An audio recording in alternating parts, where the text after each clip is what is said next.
Good day, class. God is good all the time. And all the time, God is good. Today's lecture is a sort of summary of what we have discussed in class. It may also be called an integration lecture. In your case, you have to present an integration paper of all your learnings. This is in a form of a Word document as mentioned previously. We started our lesson with varied definitions of ethics. The bottom line is ethics has something to do with standards of right and wrong, living properly. Then we move on to moral standards and non moral standards.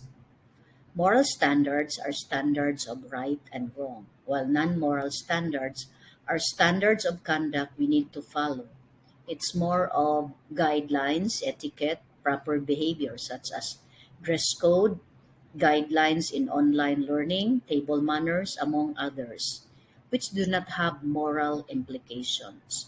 Although some dress codes have moral implications, like the women Muslims, most dress codes are non moral standards, but we need to follow since we believe in modesty and proper decorum. We also discuss about moral dilemmas which are in conflict with each other. The person needs to prioritize one and the other choice will violate a moral principle like to cheat or not to cheat but fail in the exam, to abort or get married because you are pregnant, whom to give the life jacket to two equally loved persons in a disaster situation. All of us encounter moral dilemmas and we handle them differently depending on our moral reasoning, which we already discussed in our class. It also depends on the moral theories that we adhere on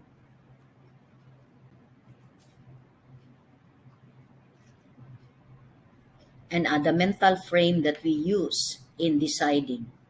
It has something to do with the kind of culture we grew up in, for culture shapes our character. With culture comes cultural relativism. What may be appropriate to you may not be appropriate to me because of our culture. Then with this, it will result to moral relativism. The reason why people in this world look at things differently. What may be right to me may not be right to you. What is truth to you is not truth to me. So truth here becomes relative. So this is the world we live in. How do we then determine right?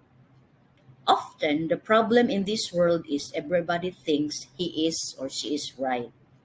Remember the previous election, everyone argues that he or she is right. Others would say that the problem of this world is one is always right, no one is left, and that became a joke. What should then be the basis of our morality? What should be the basis? Well, we say that there are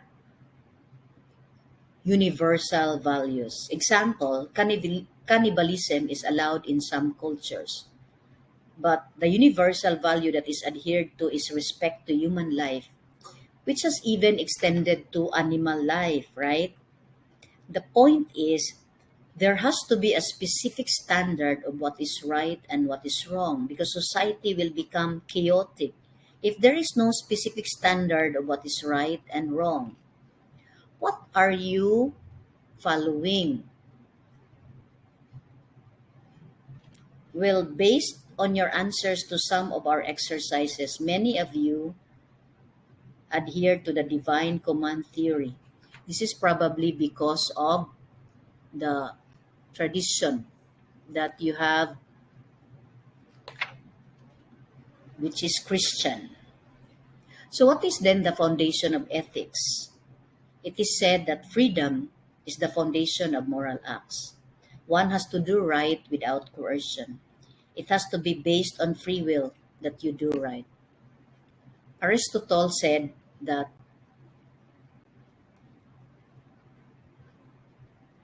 The main function of man is to be rational. So decisions are based on reason. Is there a bad reason? That is my challenge to you. What kind of reasoning do you have? Well, we also have discussed that feelings should not be in upsurge when we decide. Feelings get in a way of our being rational, while feelings prompt us to do right or even wrong. Ethics has to be impartial. Right is right no matter what. With ethical issues and globalization, we decide how should we decide to do right. Scott Ray postulates that we use the seven steps to the moral reasoning, or the seven steps of reasoning, which is quite ideal. This can help you as young people. Our feelings should never be the basis for our moral decisions. Feelings are fleeting and can be deceiving. So, my challenge to you is how can you live right? How can you make this world a better place because you are in it? I'd like to propose some things. One is to begin with your thoughts. Marshall Silver says that everything begins with a thought, and thoughts are turned into plans, and plans into reality. Before you cheat, you begin to rationalize in your mind why you cheat, right? You say others are doing it, why not me? Remember, not all things that are popular are right. It does not mean that all are doing it makes it right. We have the PCC vision mission, and our mission is to produce graduates with Christian values of faith, integrity, responsibility, excellence, and service, or FIRES. As discussed in our previous sessions, we said that integrity is who you are when nobody is looking. So, how can a man make his thoughts pure? Let me share Psalm 119:9. How can a young man stay on the path of purity? By living according to your word. This according to the national New International Version. The New Living Translation says, how can a young person stay pure? By obeying your word.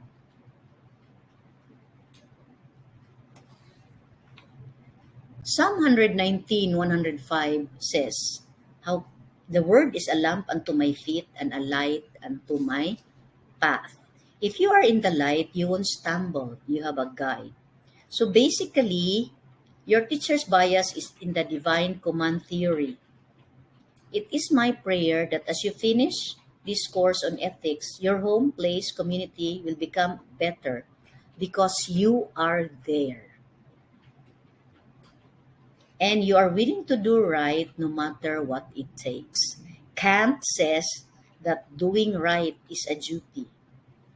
As the Brotherhood of Christian Businessmen and Professionals advocated, which is also in the Rotary Club manifestation, be honest even if others are not, even if others will not, even if others cannot.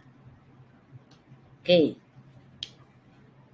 This is also echoed by Philippians 4:8. Finally, brothers, whatever is true, whatever is noble, whatever is honest, whatever is just, whatever is pure, whatever is lovely, whatever is commendable, whatever is excellent, if anything is worthy of praise, think on these things.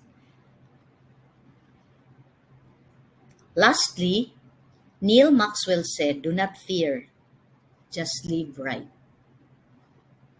God bless everyone.